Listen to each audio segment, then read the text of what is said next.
Lee Spencer, Fox Sports. There's been, everybody saying how strong you guys are, how strong Childress is. When you realize that the Hendrick cars are somewhat vulnerable because they're not quite up to par, is it easy to take advantage of that? And can you tell when a guy who's as talented as Jimmy Johnson or Jeff Gordon are overdriving the car? Well, when your stuff's not the best, when I say not the best, you don't have the best car each and every week. You tend to make more mistakes because you have to overdrive the car, which then makes everything worse. Like I said last week, when our car was as good as it was last week, and again at Pocono, when you have a car that has that much speed, everything gets better because you don't use as much brakes. You don't have to drive as hard at the beginning of the race, so you have more at the end. And it just makes everything better when your car just has that outright speed that you're looking for. When you don't, you have to overdrive to keep up. All right, so you have to do that at the beginning of the run, and then you get smashed on the backside of it because you've used all your tires up and used up your brakes, and it just makes everything worse. So good race cars make drivers look really, really good and really, really smooth. And it's there's no doubt that Jimmy's still the 4-time champ and the best guy out there in an overall sense of a driver talent. But just because he's not winning right now doesn't mean he's not the best guy out there. But do you notice that? Do you know who's vulnerable at times? I mean, can you say, "Wow, did he really do that?" And is it kind of like a chess match where he's made himself vulnerable and you can pounce? I mean, you can really make your move. Yeah, I think you can. You sense it. I mean, you can tell when guys are not as strong, and I think a lot of times, maybe that's why we're seeing some of the mixing it up in these races that we're seeing with some guys is because they feel like these races are wide open. Jimmy's not dominating as much as he was in the past, and these races are wide open for anyone to win. So everyone's really kind of going for it. Brock Beard, frontstretch.com. My brother is a huge fan of yours, and he always jokes with me about your winning streak lately, and says that he thinks that you're winning a lot to pay off some medical bills or something like that. So not only for his sake, but for all of our sakes, how is the knee condition right now? Is it still being an issue on the track, especially here at the road course where you have to shift so many times, or is that something that's kind of resolved itself? Not.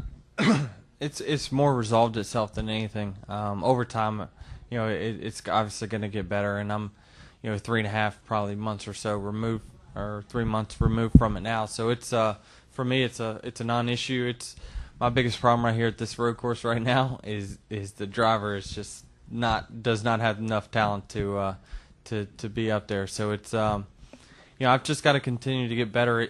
When I come here. Not one part of me worries about my knee when I first go out there on that racetrack. It's trying to figure out what I need to do to be faster. Mike Finnegan, Infineon Raceway.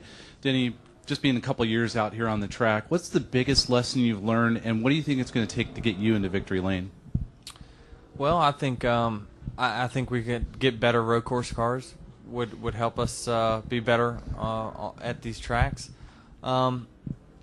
I felt like we had a chance to win it last year. That was probably our best shot in a long time since I finished second at Watkins Glen, I think, a few years ago.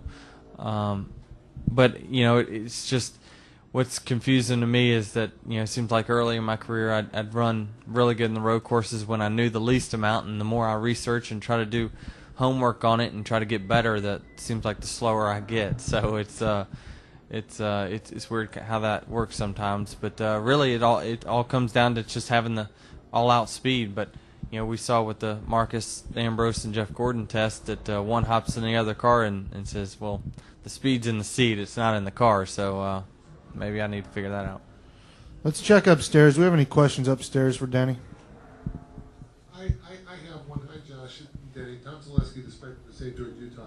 I have to say for the record that my question was going to be on Denny's knee, but I think I can alter it enough to give you something different. How is the strategy for you? You had good experience here, finishing fourth here a year ago, but is there anything, is there any issue that you think you need to improve on in these next couple of practice sessions heading to Sunday? And obviously getting a good qualifying spot also? Yeah, I think what would help me the most is probably getting behind some guys that are really good. That tends to help me at these type of racetracks. The more I can learn, I feel like the better off I'll be. So right now, it's not going to be about out there just going around getting laps by myself. I'm not going to get better until I get in race situations. And usually in the race, I do tend to pick up, and we actually have good enough speed to run up front. But I tend to qualify so bad here that it kind of gets us in a hole. So I've got to try to do my best to step up today in qualifying. Any other questions upstairs? Yes, Denny, this is Tom Jensen from SpeedTV.com. You guys have been kind of the beneficiary of the spoiler rule, or the changeover from the wing to the spoiler this year. Next year, there's going to be new front ends on these cars. Do you have any concerns that whatever advantage you have now might be wiped out when that comes? Or I'm more so worried about any advantage we have now is going to be wiped out by September. We know everyone's working very hard right now, and we are too. There will be a change for sure, and I think we knew that this, that whole splitter change was going to happen next year. I thought it was actually going to be 12, but they said it's going to be 11 now. So yeah, my concern right now obviously is we're running so well this year. This is probably our best shot at really making a run at the chase. So we're really just concentrated on making sure we maximize this car that we have now and wait till next year to get on that. We got to end this. One more question, last one right here. Yeah, thank you. If I could just go off on a tangent real quick, what do you? My name is Ray with the Salinas Californian Gazette newspapers. What do you think about the growing trend to restore historic stock cars from the 60s and 70s? Personally, I know a young gun such as yourself might not have some of the experience, but when you see programs that have these classic lines from that era, what comes to mind? For me, it's that part of our sports. Obviously, I'd like to see the original cars and whatnot in museums, and obviously the drivers who used to drive those cars obviously would love to have some of them. But I think it's interesting for us to kind of see where our cars have come from in the last 20 years or so, 30 years, and just see the technology, see the difference in safety innovations from what those cars have to today.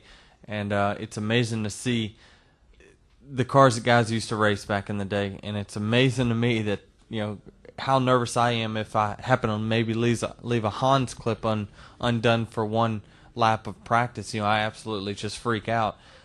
These guys have no headrests. They're just have a belt across their lap, and they're doing 200 miles an hour. So it's amazing to me the courage that those drivers had and how tough they were back then. So it's an important part of our sport, and but you like to see cars like that get in the right hands.